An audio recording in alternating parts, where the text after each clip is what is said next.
আসসালামু আলাইকুম viewers, welcome to Najma cooking. এ পর্বে আমি আপনাদের দেখাবো কিভাবে অন্থন তৈরি করা হয়। অনেকের কাছে পরিচিত একটি রেসিপি, কারণ ঘরোয়া রেসিপির মধ্যে অন্থন অন্যতম। আর যারা নতুন এই রেসিপির সাথে, তারা অবশ্যই পুরো ভিডিওটাই সাথে থাকবে। চলুন শুরু করা যাক। অন্থন তৈরির জন্য প্রথমে আমি একটি বাটিতে 250 গ্রাম সলিড মুরগির মাংস হাফ ব্লেন্ড করে নিয়েছি। আপনারা পাটায় থেতলেও নিতে পারেন। এরপর এখানে আরেকটি বাটিতে আমি একটি আলু কুচি করে লবণ পানিতে ভিজিয়ে নিয়েছি। এবারে এই আলুগুলো ভালোভাবে চিপড়ে পানি জড়িয়ে মাংসের সাথে নিয়ে নেব।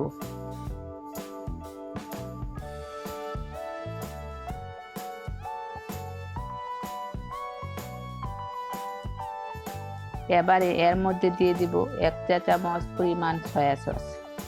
এরপর এর মধ্যে দিয়ে দিব 1 টেবিল চামচ করে পেঁয়াজ কুচি ও মরিচ কুচি। তারপর দিয়ে দিব হাফ চা চামচ আদা ও রসুন পেস্ট, এখানে একসাথে পেস্ট করা আছে। এরপর দিয়ে দিব সামান্য পরিমাণ লবণ, যেহেতু সয়া সস দিয়েছি তাই লবণের পরিমাণটা কম হবে। এরপর দিয়ে দিব হাফ চা চামচেরও কিছু কম গরম মশলার গুঁড়ো। এরপর একই পরিমাণ দিয়ে দিব কালো গোলমরিচের গুঁড়ো।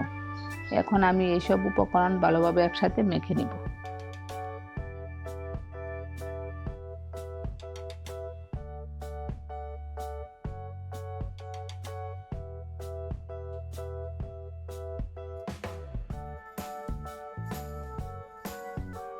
মেখে নেওয়া হয়ে গেলে আমি 20 মিনিটের জন্য ঢেকে রেখে দেব।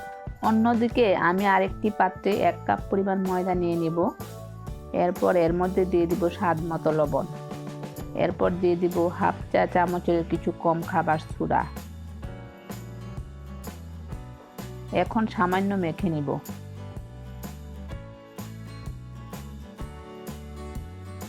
এরপর এর মধ্যে দিয়ে দিব একটি ডিম এবং ডিমটাও মেখে নিব।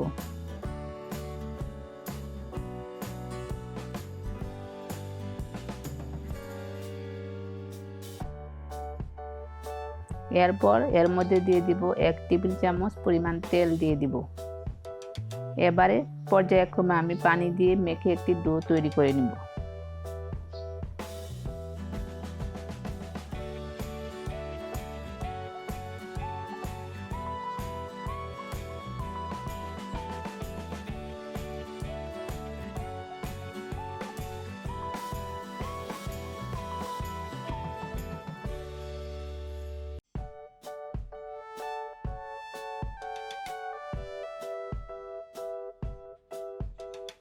আমার ডোটা তৈরি করা হয়ে গেছে।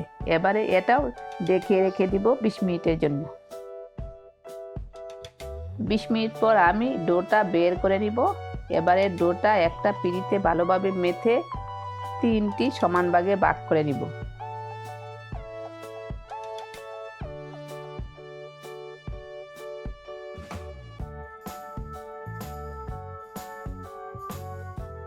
এবারে 2টি ভাগ একটি বাটিতে তুলে রেখে দিব এবং অন্য একটি ডো বেলে বড় একটি রুটি তৈরি করে নিব।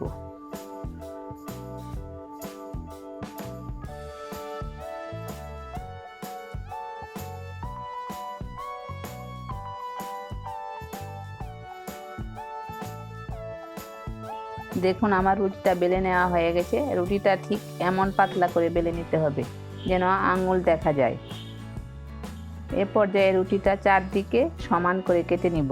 চারদিক সমান করে কেটে নেওয়া হয়ে গেলে মাঝখান বরাবর সমান করে কেটে 4টি সমান শীট তৈরি করে নিব।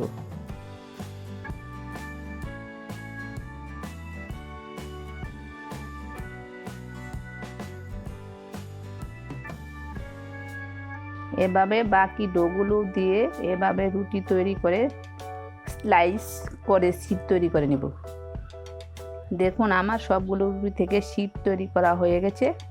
এবারে আমি একটি একটি করে শীট নিয়ে এই 20 মিনিট মেখে রাখা ফিলারটা ভরে নিব। এর জন্য একটি শীট নিয়ে নিব। এরপর এর মাঝখানে পরিমাণ মতো চিকেনের পুর বা ফিলারটা দিয়ে দিব। এরপর শীটটা 2টি কর্নারে সামান্য পানি লাগিয়ে ভালোভাবে সিল করে নিব। এরপর এভাবে 2 কর্নার ধরে মাঝখানে সামান্য চেপে দিব এবং কর্নার দুটো জোড়া লাগিয়ে দিব। এভাবে সবগুলো শীট দিয়েই এভাবে ফিলার ভরে অন্থনের শেপ তৈরি করে নিব।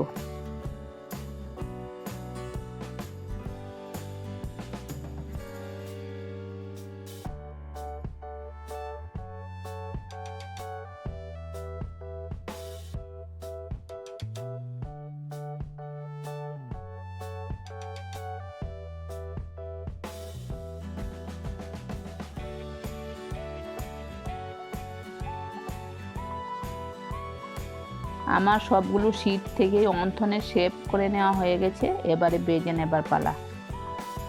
বেজে নেওয়ার জন্য আমি চুলোয় একটি প্যানে পরিমাণ মতো তেল গরম করে নিয়েছি। এবারে আমি এক একটি করে সবগুলো অন্থন দিয়ে দিব।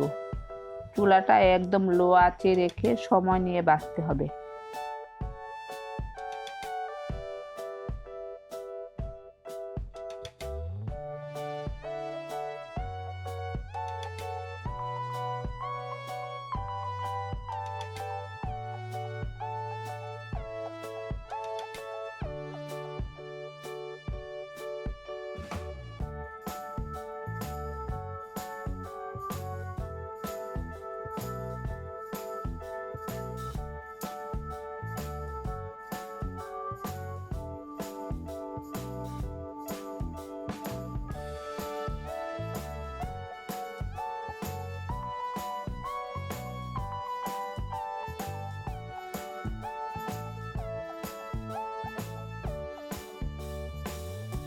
কিছুক্ষণ ভেজে নিয়ে আমি উল্টে দিব।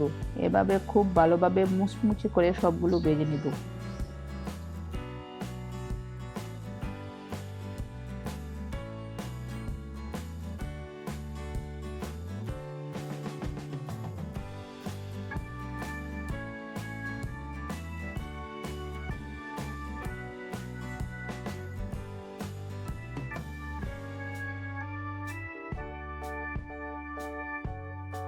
দেখুন আমার সবগুলো অন্থন ভেজে নেওয়া হয়ে গেছে।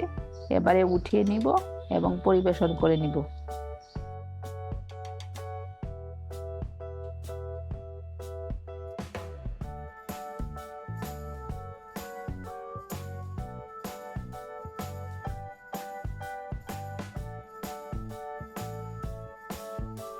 তৈরি হয়ে গেল জনপ্রিয় চাইনিজ রেসিপি অন্থন। এই অন্থন স্বাদের দিক দিয়ে অনন্য, আর যদি সাথে টমেটো সস বা কেচাপ এর সাথে খান তবে তো কথাই নেই। দেখুন কতটা মুচমুচে হয়েছে। আশা করি এখন থেকে সবাই তৈরি করতে পারবেন। এরকম আরও মজার মজার রেসিপির জন্য অবশ্যই সাথে থাকবেন। আজ এ পর্যন্তই। আপনারা সবাই ভালো থাকবেন। আল্লাহ হাফেজ।